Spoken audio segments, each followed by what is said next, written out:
Pada awalnya, kad pengenalan dikenali sebagai kad beras. Hal ini kerana catua makanan telah berlaku pada zaman darurat iaitu pada tahun 1948. Kad beras juga digunakan untuk pengejaman dan pengagihan beras. Ini sebagai bukti pengenalan diri untuk mendapatkan beras.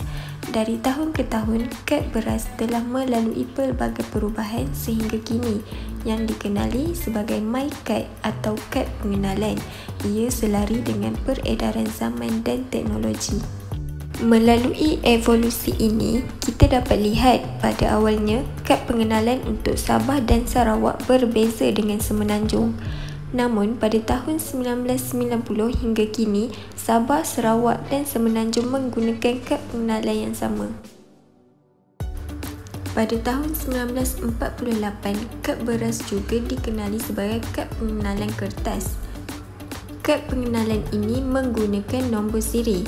Orang pertama yang menggunakan kad pengenalan ini dengan nombor siri 000001 adalah Bapa Kemerdekaan Malaysia iaitu Tunku Abdul Rahman. Pada tahun 1960 pula dikenali sebagai kad pengenalan plastik. Ia telah dinaik taraf daripada kertas kepada plastik. Ia digunakan secara berperingkat bermula 1 Ogos 1960. Seterusnya, pada tahun 1990, kad pengenalan dikenali sebagai kad pengenalan bermutu tinggi.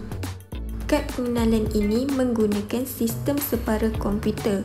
Selain itu, sistem 12 digit dengan 4 digit unit turut diperkenalkan, namun gambar masih hitam putih.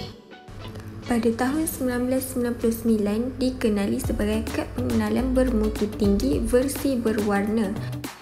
Pada era ini, kad pengenalan berlaku penambahbaikan dari segi gambar berwarna. Seterusnya, pada tahun 2001 dikenali sebagai MyKad iaitu kad pengenalan pelbagai guna kerajaan. Ia juga dikenali sebagai kad pintar. Dan pada tahun 2012 hingga kini dikenali sebagai MyKad berstruktur baharu atau pintar. Ia adalah lebih canggih dengan menggunakan tulisan laser.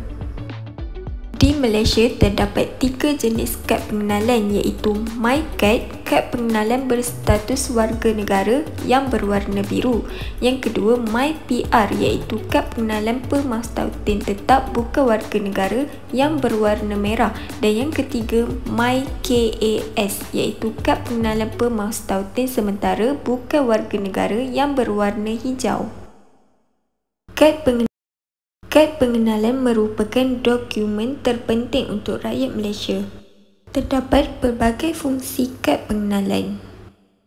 Malaysia merupakan negara pertama yang menggunakan kad pengenalan yang ada gambar pemilik dan data biometrik dalam chip. Kad pengenalan juga boleh dijadikan sebagai lesen memandu yang sah. Selain itu, kad pengenalan untuk menyimpan maklumat pasport pemilik, namun ia tidak boleh menjadi pasport. Selain itu, kad pengenalan juga boleh digunakan sebagai touch and go untuk membayar tol atau debit urusan jual beli. Kad pengenalan juga boleh menyimpan maklumat kesihatan pemilik seperti jenis darah, alahan atau penyakit kronik.